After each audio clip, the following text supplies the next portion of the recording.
Assalamualaikum warahmatullahi wabarakatuh. Hai teman-teman, kembali lagi di YouTube channel aku, Rafika Nurhapsari. Pada kesempatan kali ini, aku mau ngobrol-ngobrol sama kalian. Aku mau sharing, mau diskusi sama kalian. Bukan resep makanan yang mau aku tampilin, tapi lebih diskusi, ngobrol-ngobrol dan sharing informasi seputar soft lens ya. Tapi sebelum lanjut video ini, aku mohon supaya teman-teman untuk klik tombol subscribe dan jangan lupa klik tombol loncengnya supaya kalian dapat informasi dan notif terus ketika aku upload video terbaru.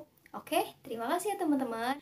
Nah, oke teman-teman, kita langsung aja lanjut ke pembahasan yang mau kita diskusikan, yaitu tentang hal apa aja sih yang harus diperhatikan ketika kita baru mau pertama kali beli soft lens. Bagi teman-teman yang pemula atau masih awam banget tentang dunia persoflenan sama seperti aku, ya, for your information aja, aku ini juga dibilang pemula dalam pengguna soft lens karena kalau misalkan teman-teman pernah nonton video aku sebelum-sebelumnya, aku pernah upload tentang pengalaman aku pertama kali pakai soft lens. Nah, di situ aku udah bahas gimana pertama kalinya aku nyoba, gimana rasa takutnya aku dan lain-lain. Oke.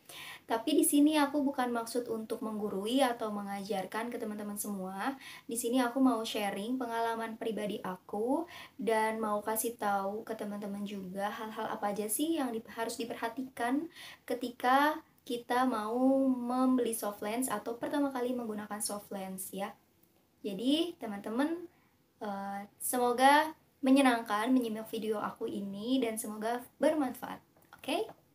Oke, lanjut ke poin yang pertama, yaitu jenis soft lens-nya. Nah, ini juga merupakan hal yang perlu teman-teman perhatikan, yaitu dari jenis soft lens-nya. Kenapa? Karena nih, untuk jenis-jenis soft lens, jadi kita sebagai pengguna soft lens, khususnya pemula, jangan asal langsung beli soft lens karena mengikuti ego kita, ya. Jadi kalau misalkan teman-teman ini termasuk mata yang normal, dan ingin menggunakan soft lens dengan tujuannya hanya untuk fashion atau menunjang penampilan, itu sah-sah aja. Cuman kalau saran aku, kalau teman-teman mau menggunakan soft lens, jangan utamain untuk penampilan atau gaya ya. Karena riskan sekali, karena mata kita ya kan ini organ yang sensitif. Kalau misalkan kita masukkan benda asing, cukup fatal, cukup beresiko kalau kita nggak benar-benar memperhatikan baik buruknya. Kalau kita nggak benar-benar mengerti tentang soft lens atau bisa menjaga kebersihan dan lain sebagainya ya, karena kalau misalkan kita pakai soft lens tuh harus benar-benar apa ya, telaten, bersih, nggak boleh jorok dan lain-lain. Jadi kalau misalkan teman-teman mau menggunakan soft lens harus benar-benar apa nih kebutuhan aku nih, maksudnya aku pakai soft lens tuh hanya ikut-ikutan orang atau emang aku tuh butuh gitu ya. Jadi untuk jenis soft lens ini, kalau misalkan mata teman-teman termasuk mata yang tidak normal atau misalkan minus, berarti teman-teman disarankan untuk menggunakan soft lens yang khusus untuk mata minus. Dan minusnya itu jangan kita asal nebak. Aku saranin kalau misalkan teman-teman sebelumnya menggunakan kacamata, kemudian ingin beralih menggunakan soft lens, lebih baik teman-teman melakukan pengukuran atau kayak ngecek mata lagi, ngecek minus mata kita lagi, jangan asal oh iya kemarin pakai kacamata aku minusnya sekian gitu, langsung beli soft lens yang minusnya sekian juga, karena ditakutkan bisa jadi minus mata kita itu bertambah atau justru berkurang. Jadi harus dipastikan lagi berapa sih kadar minus mata kita ya. Terus kalau misalkan mata kita termasuk yang normal, tidak minus, ya boleh sah-sah aja teman-teman mau pakai soft lens yang apa namanya yang nggak minus untuk menunjang penampilan, untuk menunjang fashion kayak gitu, boleh-boleh aja, sah-sah aja gitu. Selain tadi jenisnya, kita juga perhatikan dari segi warna dan diameternya. Kalau misalkan kita mahasiswa atau pelajar pekerja gitu ya, misalkan kita nih lebih pengen pakai soft lens dibandingkan kacamata, ya usahakan menggunakan soft lens dengan warna-warna yang netral. Jangan soft lens dengan warna-warna yang mencolok seperti biru, atau orange, atau merah, dan lain-lain. Kalau misalkan untuk ukuran diameter soft lensnya itu, usahakan jangan terlalu lebar atau jangan terlalu besar dari ukuran mata kita aslinya. Ya, apalagi kalau misalkan kita masih pelajar atau mahasiswa, sebisa mungkin jangan terlalu pakai soft lens yang besar banget gitu. Untuk poin yang kedua, yaitu kita perlu memperhatikan kandungan air pada soft lens yang akan kita beli, atau yang biasa kita sebut sebagai water content. Nah, ini yang sering banyak teman-teman bingungkan, atau mungkin banyak yang belum paham mengenai kandungan air pada soft lens, atau persenan-persenan itu yang kalian lihat dalam kemasan atau dalam buku-buku macam-macam model soft lensnya dan lain-lain. Nah, jadi teman-teman, banyak orang mengira bahwa dengan tingginya kadar air pada soft lens itu menandakan bahwa soft lens bagus, soft lens memiliki kelembapan yang tinggi, tidak mudah kering.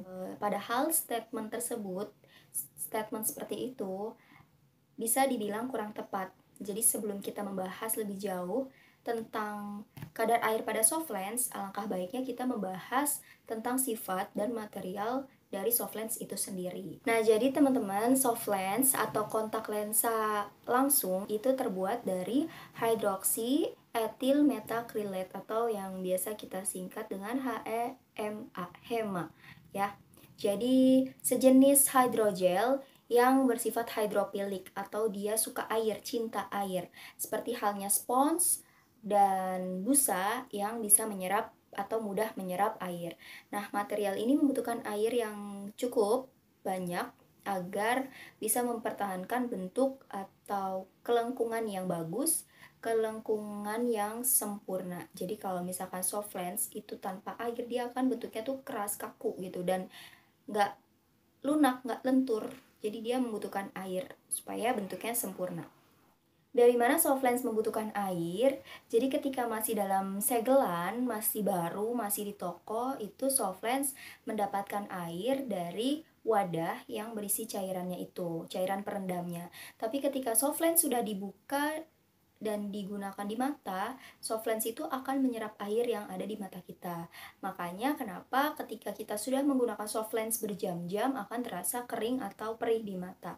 Karena mata kita kekurangan air, airnya terserap oleh soft lens. Untuk kadar air soft lens itu sendiri terbagi menjadi dua, ada kadar air tinggi dan ada kadar air rendah. Kalau kadar air tinggi itu jika kadar airnya di atas 50%, sedangkan kalau kadar air rendah, kadar air soft lens yang berada di bawah 50%. Nah, lalu bagusan mana antara kadar air rendah atau kadar air tinggi? Jawabannya ada pada kondisi mata kita. Jadi kalau misalkan teman-teman mempunyai kondisi mata yang normal, ya alangkah baiknya teman-teman menggunakan soft lens dengan kadar air yang tinggi, artinya di atas 50%. Dengan kadar air yang tinggi dapat meneruskan oksigen yang lebih banyak ke mata kita. Sedangkan kalau misalkan teman-teman matanya tidak normal, produksi air matanya sedikit, disarankan untuk menggunakan soft lens dengan kadar air yang rendah. Jadi, misalkan nih, dalam kemasan soft lensnya itu tulisannya kadar air soft lens sebesar 42%.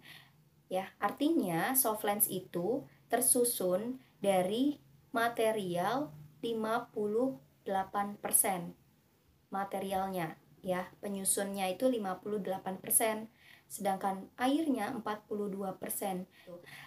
Ibaratnya soft lens ini tuh lebih banyak penyusun materialnya dibandingkan airnya. Nah, jadi gitu ya teman-teman, kalau misalkan matanya tidak normal atau sedikit memproduksi air mata, disarankan untuk menggunakan soft lens dengan kadar air yang di bawah 50%. Dengan menggunakan soft lens dengan kadar air yang rendah itu tidak menyebabkan mata menjadi terlalu kering. Jadi soft lens itu sedikit menyerap air mata kita gitu. Jadi kelembapan pun tetap terjaga. Lalu untuk poin selanjutnya adalah jangka waktu penggunaan soft lens ya. Jadi waktu sebelum aku membeli soft lens, aku tuh udah cari informasi tentang soft lens, baik dari temen aku maupun dari internet, dari YouTube, dari Google kayak gitu. Jadi aku cari-cari, ternyata soft lens itu ada jangka waktu yang dipakai selama 3 bulan, ada yang 6 bulan, ada yang 1 tahun. Karena aku pemula, aku cobalah untuk membeli soft lens yang jangka waktunya hanya 3 bulan saja. Karena aku mikirnya kan takut nggak cocok, atau aku takut nggak bisa makainya, sayang kalau udah beli mahal-mahal yang dalam jangka waktu 1 tahun. Jadi aku cobalah beli yang 3 bulan aja dulu gitu, nyoba. Waktu beli aku bilang yang 3 bulan aja. Jadi kelebihannya kalau menurut aku, kalau misalkan teman-teman beli yang dalam jangka waktu 3 bulan, pastikan kita selalu menggunakan softlens dalam kondisi yang baru terus. Kalau misalkan dalam jangka waktu 1 tahun, itu kan softlensnya kita pakai-pakai terus kan, kita cuci, kita simpan, kita cuci, kita simpan gitu. Mendingan yang dalam jangka waktu 3 bulan aja. Jadi ya udah setelah 3 bulan kita ganti yang baru, beli yang baru lagi gitu. Lebih terjamin kebersihannya sih kalau menurut aku. Dan yang perlu teman-teman perhatikan juga, kalau misalkan softlens tersebut di petunjuknya itu digunakan dalam waktu 3 bulan atau 6 bulan atau 1 tahun, ya sudah ikuti petunjuknya gitu. Jangan kita membeli softlens yang dipakai hanya 3 bulan tapi kita pakainya lebih dari itu, karena bisa berdampak buruk ya, bisa iritasi, bisa menyebabkan kerusakan dan lain-lain. Nah, yang selanjutnya adalah poin kadaluarsa. Ini juga yang perlu diperhatikan bagi teman-teman yang masih pemula dalam menggunakan softlens ya. Jadi sebisa mungkin kalau kita mau beli softlens itu benar-benar perhatikan tanggal kadaluarsanya. Jangan sampai kita beli softlens yang udah kadaluarsa, yang udah kemasannya rusak, softlensnya rusak gitu kan. Jadi benar-benar harus kita perhatikan. Jangan pernah beli softlens kalau misalkan ada temen nih yang nawarin dia punya softlens yang udah nggak kepake ceritanya, terus dijual murah aja gitu. Terus teman-teman tergiur karena merasa ih softlensnya bagus gitu kan, dijual murah. Terus teman-teman tergiur dan membelinya. Padahal teman-teman nggak tahu itu softlens kapan terakhir dipakai, berapa jangka waktu pemakaiannya gitu. Kalau bisa hindari membeli dari teman ke teman. Usahakan beli langsung pada tokonya yang masih kemasannya tersegel, rapi, dan kondisi softlensnya juga masih bagus, masih baik untuk digunakan, supaya menghindari hal-hal buruk yang terjadi pada mata kita. Untuk poin selanjutnya yang paling penting juga adalah perhatikan kenyamanan. Jadi kenyamanan mata teman-teman itu penting banget untuk diutamakan. Jadi dari tadi yang aku jelasin itu mulai dari jenis softlensnya, bahannya, kadar airnya, diameternya, warnanya, itu balik lagi tujuannya untuk kenyamanan mata kita ya. Kalau misalkan teman-teman pakai softlens gak nyaman ya jangan dipakai softlensnya gitu. Kalau emang merasa pakai softlens nggak cocok, merasa perih dan lain sebagainya ya nggak usah dipakai. Lebih baik pakai kacamata aja. Oke, mungkin itu aja teman-teman, sharing informasi mengenai softlens yang bisa aku sampaikan ke teman-teman. Semoga apa yang aku sampaikan bisa bermanfaat, bisa menambah informasi buat teman-teman yang lagi cari-cari softlens, yang lagi mau pemula nih, bagi pemula yang mau pertama kali pakai softlens tapi bingung atau takut dan lain sebagainya. Semoga informasi aku ini bermanfaat. Sampai jumpa di video-video aku selanjutnya. Jangan lupa untuk like, komen, share, dan subscribe supaya aku lebih semangat lagi untuk bikin video-video terbaru yang bisa dibagikan ke kalian. Oke, sampai jumpa.